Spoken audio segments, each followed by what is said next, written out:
Good morning, John. How are you? I'm okay. Susan, how are you today? I am awesome.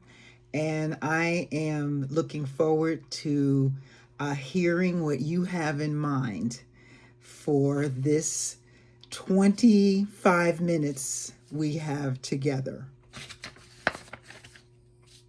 Okay. Well, I'd say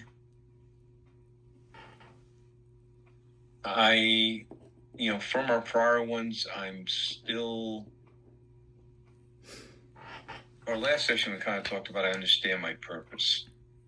And since then, I've had this feeling of an imbalance, if you will, about where I'm going, between work, being present for my significant other. She's, again, 38 years. So not sure which one really is hitting me the most. We talked about Jeremiah last time. Oh my God, please. He's all right. Well, he's still there. Let's see. I guess we could follow through with him because I am. Or not. This is your time. What would you like to get accomplished or discussed or worked through? I guess I have to, it kind of, I'll stick to work. I'm still, I still have this,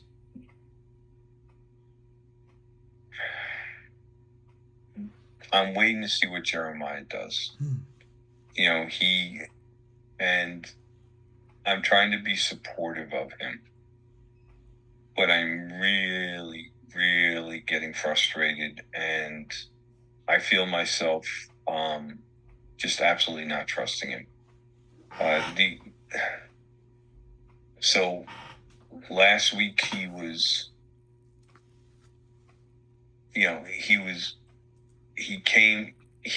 literally, I barely had him at all last week. Okay. So I gave him the grace. He had told me that he had an interview on the 30th.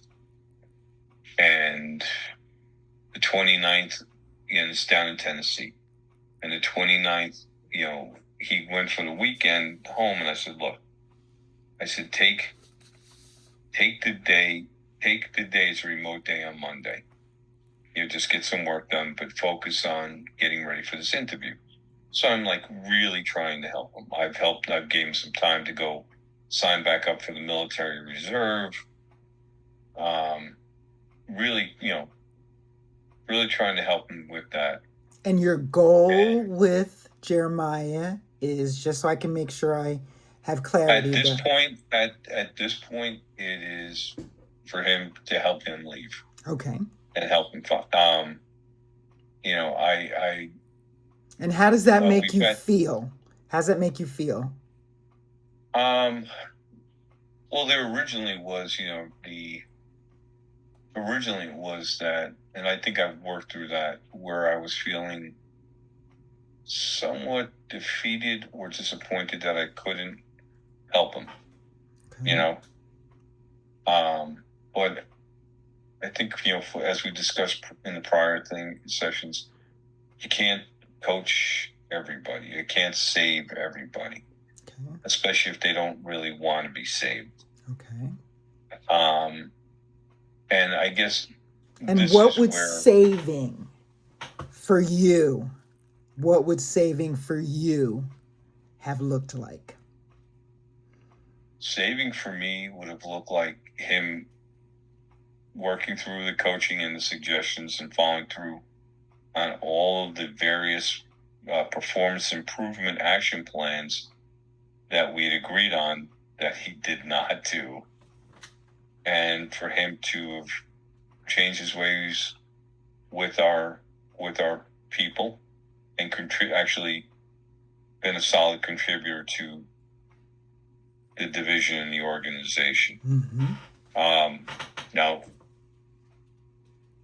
I also recognized that there's also capacity issue there. Which, as we said back in the past, I adjusted his workload, which meant I took on a lot more, which got me more frustrated.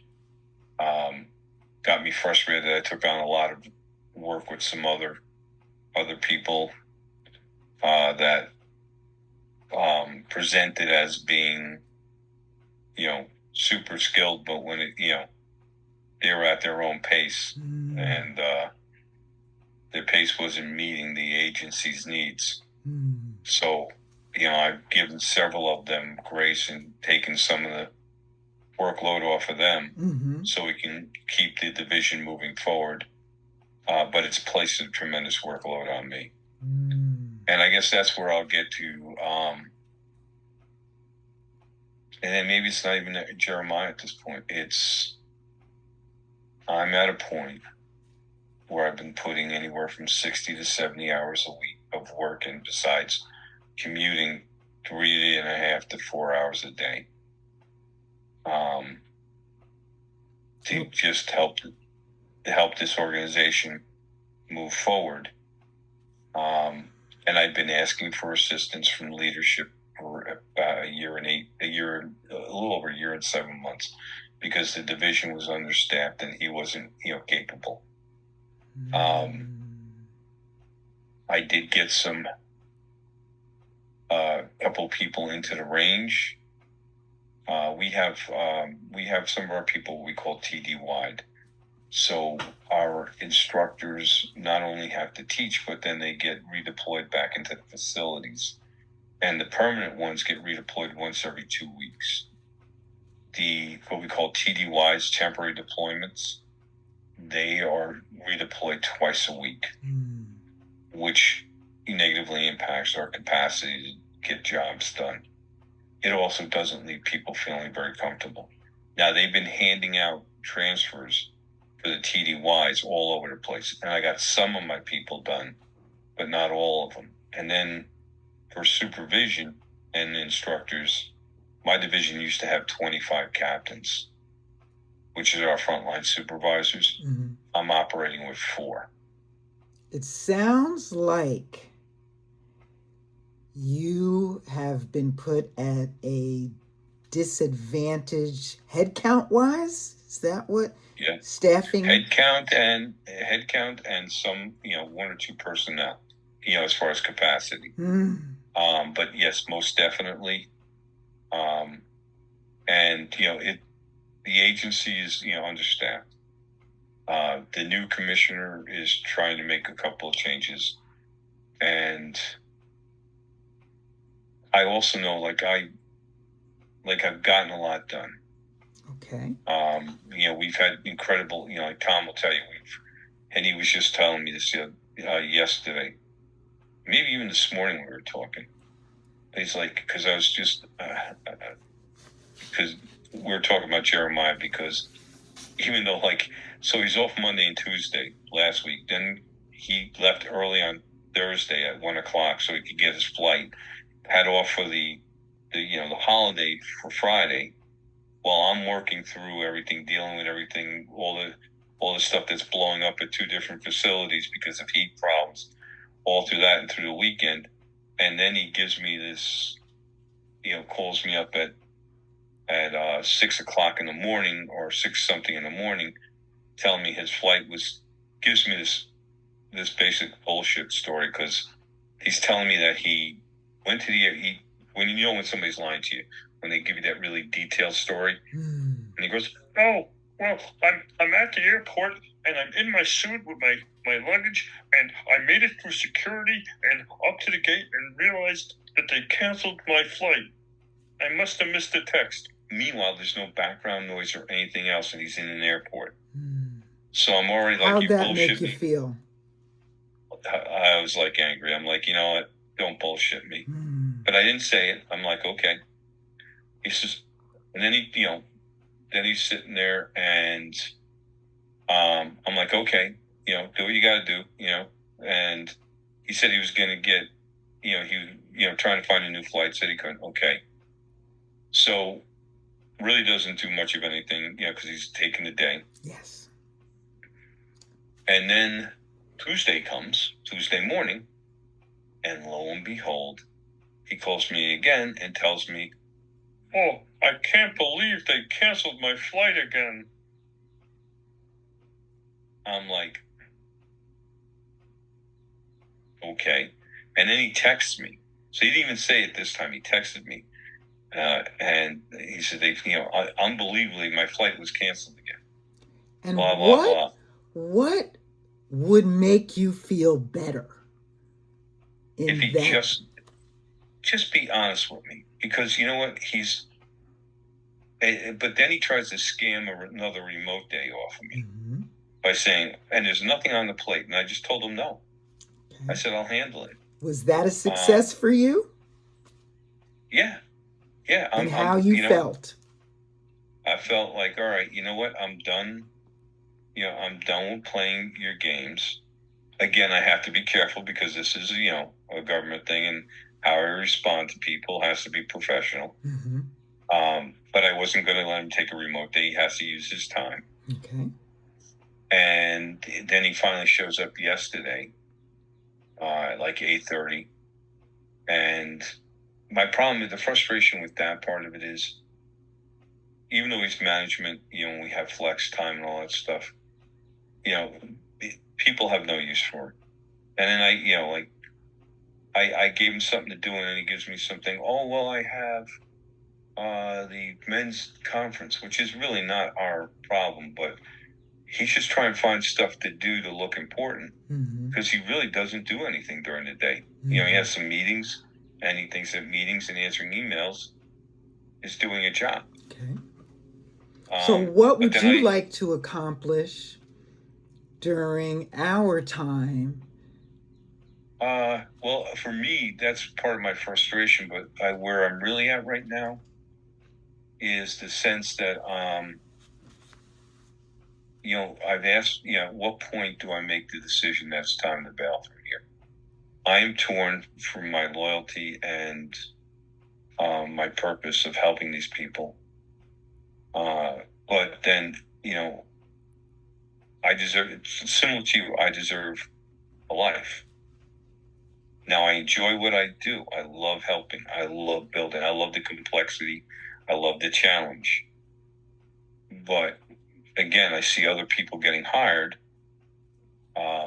They're getting take-home vehicles like I was promised and never got, which for me is like a $40,000 benefit that I got kind of stuck out of. I've tried to help. I'm helping a lot of uniforms personnel, but it's like, I see the shenanigans, and they keep on dumping stuff on me because I've been successful. Like I told you about all the trains that they gave us. Well, now they just gave me 2 more that I got to build out last minute, and I'm just like, I don't have the people to get this done. So it comes up with me and a couple other people to like scramble to get shit done. And I'm at that, and I was giving them a little grace because they still don't know what they don't know. The new administration coming in, they're feeling their way through. But I'm also at the point where, and I'm hoping that Pat May, my youngest guy, who we've been like helping, I'm waiting for him. They told me he's supposed to get this job, which would be good for him, and it'll be in a career and a company that will grow in. So I'm not sure whether she wants to go down to South Carolina. She says she does.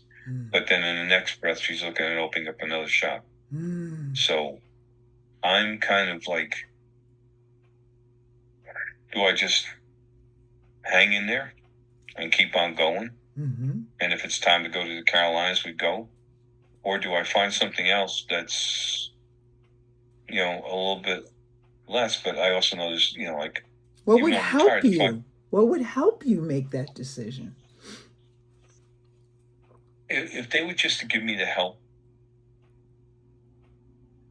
and I had a good second in command, because that's part of my frustration. I love what I do. I actually need 2 people at that level because of the scope and size of my division. Okay. And it touches, you're talking 9,000 people. Yeah. And we touch, 10 jails, plus other facilities. And, there's so much more I could do. So I've been asking for the help, and it was frustrating to me as I'm watching them hook up other people, Mm-hmm. And people have much smaller units, and like they just created one for policy and strategy, and there'll be two separate ACs in there, and they're both super small units, and I'm like, I got one that's useless. I have a second, and they did hand me a second division that's in trouble that I also have to, there's an AC in there, but she's really not a ball of fire, and neither is that small team. But I have to figure out a way of fixing that. Mm. And every time I turn around, and I mean, they're nice to me. Don't know, the commissioner actually now calls me by my first name because the troops have all said, no, DC Ward's getting all this shit done. Like, nobody's been able to do what he's done. We've never had this before. So he knows I'm working, but then it's like, Yeah. So I have to ask you a question. Because we're compadres in this. Yeah. What, on a scale of 1 to 10, would it look like if you didn't accomplish the things that you're getting patted on the back for? I won't let that happen. Right. I will not let that happen. Okay. And I've had people tell me that's a 1. Yeah, that's a 1.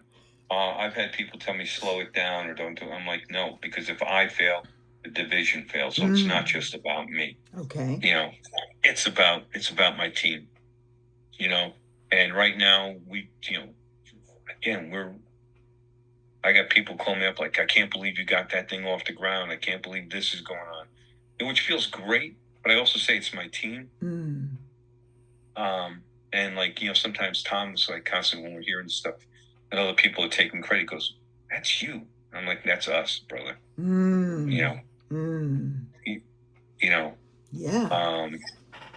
But I guess it's just, I'm feeling a bit disrespected. That's a big one.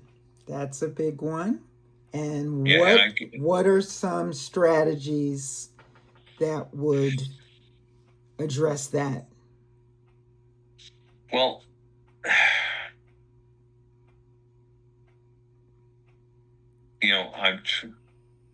I've had conversations with the FDC. I said, ma'am, I'm tired. I need some help. I said, I can't sustain 60 to 70 hours a week. And she's like, oh, we're working on stuff. And I'm like, but I don't see them taking it as seriously. And I think that, I basically sabotaged my last interview because I was up for chief of department for CUNY. And I was the first one they brought in. And after I didn't, answer the way they wanted me to, they basically shut it down and reopened it again because I was kind of told that they were kind of hoping I'd be the guy. But I said, I'm not a yes man. How'd that make you feel?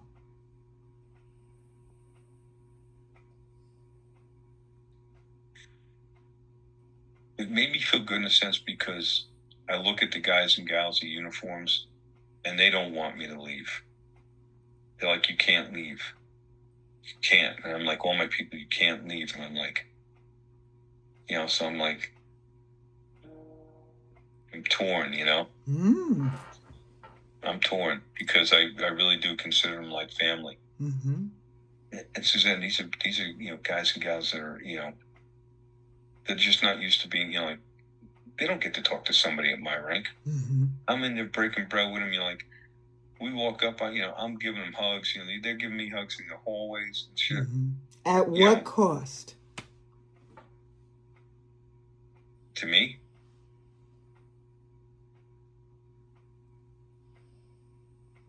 It's a split.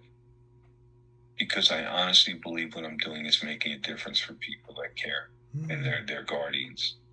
So for me, there's, a tremendous sense of accomplishment and fulfillment for helping them. And so it's just like today, I'm working. I said, screw it. I'm working my balance, my equity, if you will.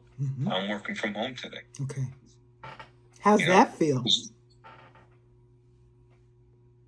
Sometimes like I'm cheating, and I know it does. And I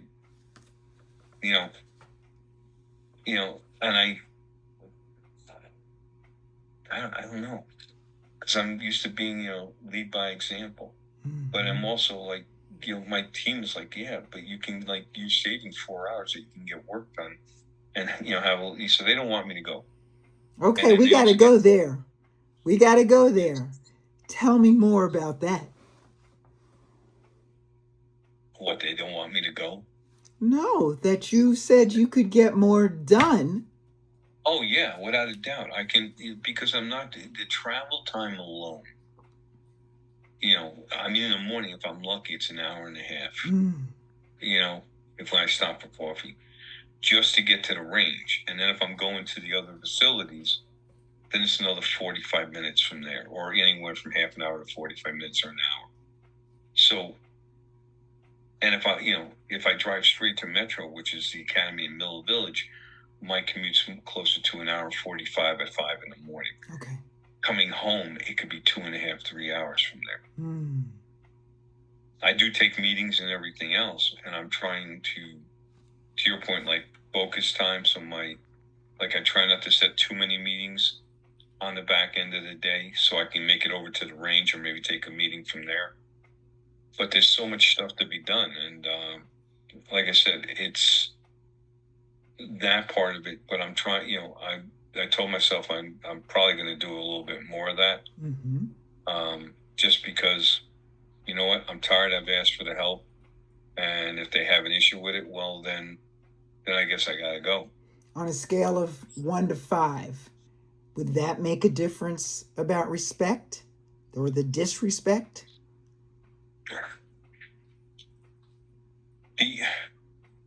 Look, I think the fact that I'm tired of getting yes to death, but some of it is they're still feeling their way through. But this has been going on with the last administration too. The respect of being able, my direct boss, she's actually been cool about me taking a day when I need it. The commissioner doesn't like. He thinks people should, be in there, and I'm a firm believer. I go in a lot, but yeah, But again, I also don't trust this guy Johnson, Jeremiah, because he'd be sitting there. Oh, it's not in the office. Well, I bounce around so much, he never knows where I am. And that's for for a reason, because I do not trust the man. Okay. I trust Tom. I trust my uniforms. And we have others I have several people that were remote at least 2 days, some 3 days a week. And in one of my other divisions, there are a couple of them that have been working. I have somebody who's fully remote. So it isn't like it's unheard of. But and then I also have to balance that. I can drive her crazy if I'm in here, or she'll want me to do chores, and I can. But I guess it's also, I want to have a succession plan, and I have somebody in mind for that. One of my uniform officers, she's an ADW. She runs the recruit academy, and I've already spoken to all my team. I've told the chief of department. I've told my boss that she is my successor. I would like, so I would like to get her in as either the next level up, which is a deputy warden in charge, which would be 2 steps up, or a warden, which would be the same. It'd be a 1-star equivalent to what the assistant commissioner is. Okay. And I think that she would do fine, and then I could use a good, AC over the other parts of the non-uniform. But I really think that my goal is to build that capacity out for the uniforms and give them continuity of leadership moving forward. I want to leave. I know I've made the place better, but I want to make it better. So with the 4 minutes we got left, yeah, what would that look like?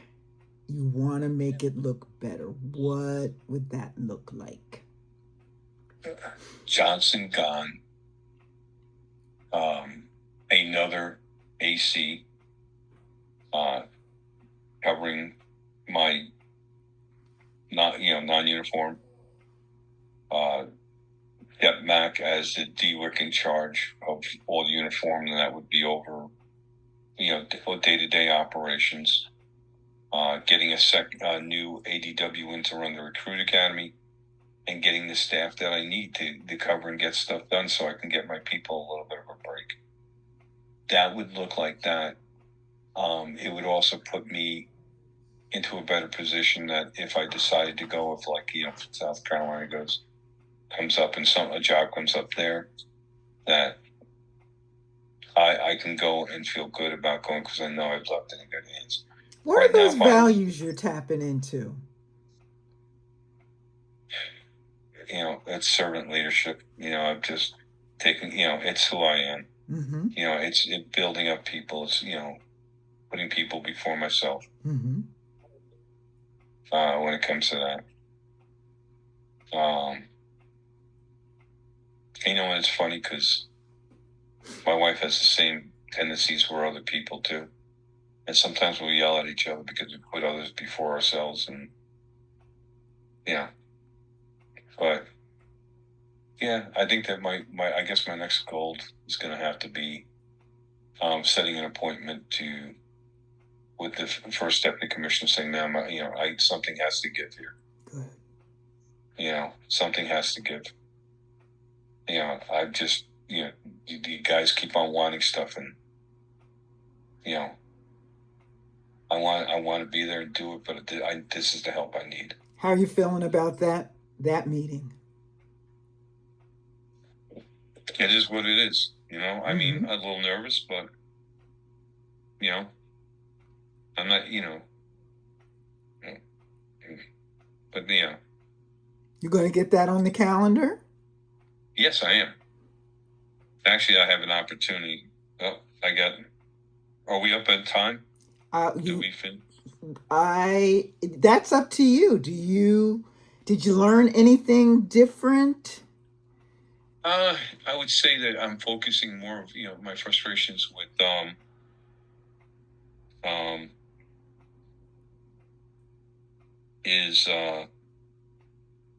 is with more about the respect and what I need to do.